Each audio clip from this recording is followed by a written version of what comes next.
आज आम चिंगुड़ी झोल करवा। एठारे मु आधा किलो चिंगुड़ी नहीं चिंगुड़ी को बाछिकी भलसे यहीपरि भाव धोईदेवे।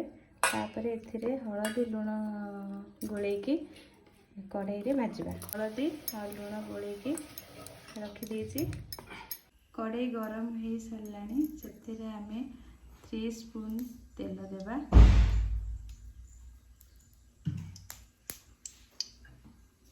तेलटी भल भाव गरम होला परे आम चिंगुड़ी को गोटे गोटे करी पकेइबा।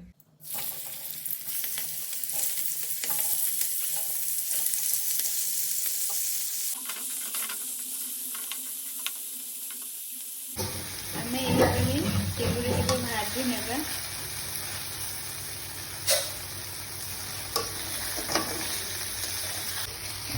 लो फ्लेम रे चिंगुड़ी को भाजवा देखते चिंगुड़ी कलर रेड न आसी।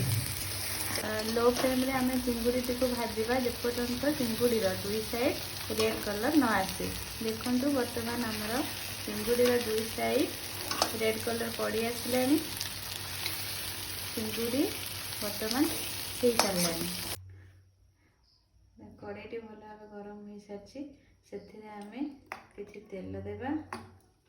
तेलटी गरम हो सारा पर गोटे तेजपत्र 2 लंका देवा।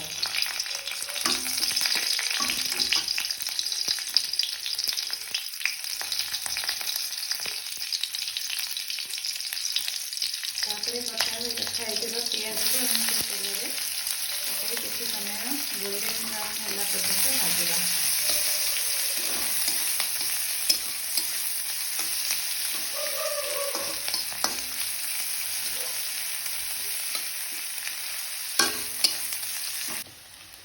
वर्तमान देखिपे पियाज को आसलानी। तापर आम अदा रसुण पेस्ट देदेवा।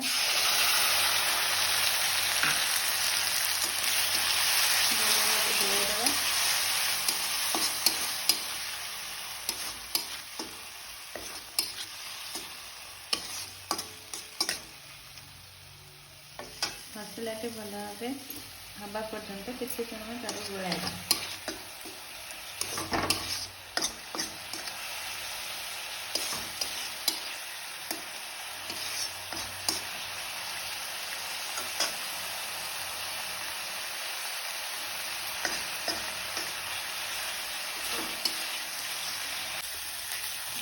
मसलाटी हो आसलानी।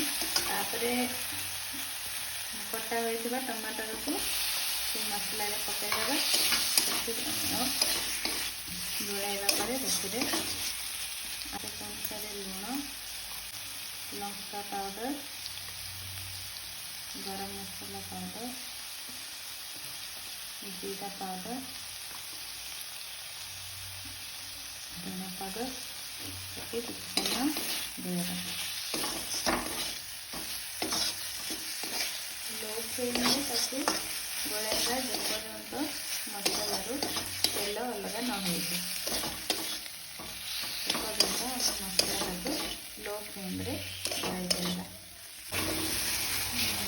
देखिए मसला भल भाव हो सारा से आम भजा हो रखाई चिंगुड़ी को गोले किसी समय गोलाइला। चिंगुड़ी को मसला भल भाव कषापी किसी समय घोड़े देवा। देखने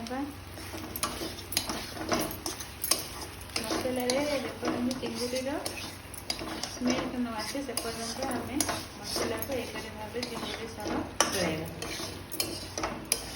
या द्वारा चिंगुड़ी स्मेल भल आसी था और खाइबार भी स्वाद आसी था। चिंगुड़ी स्मेल भल आसी भल भाव मसला कषि सारा। बर्तमान आम से पानी देदेवा। बेसी पानी रखनी चिंगुड़ी मसला हो जेहेतु से आम अल्प पानी दे चिंगुड़ी मसला प्रस्तुत करवा।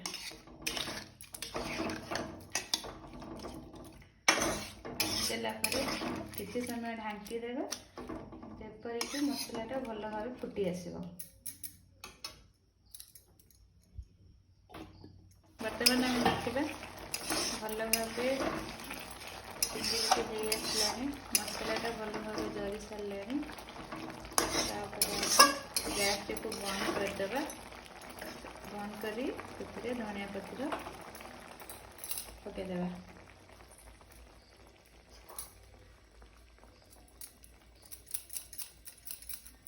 यहीपरि भाव चिंगड़ी मसला बनातु आ समस्त को खुआतु।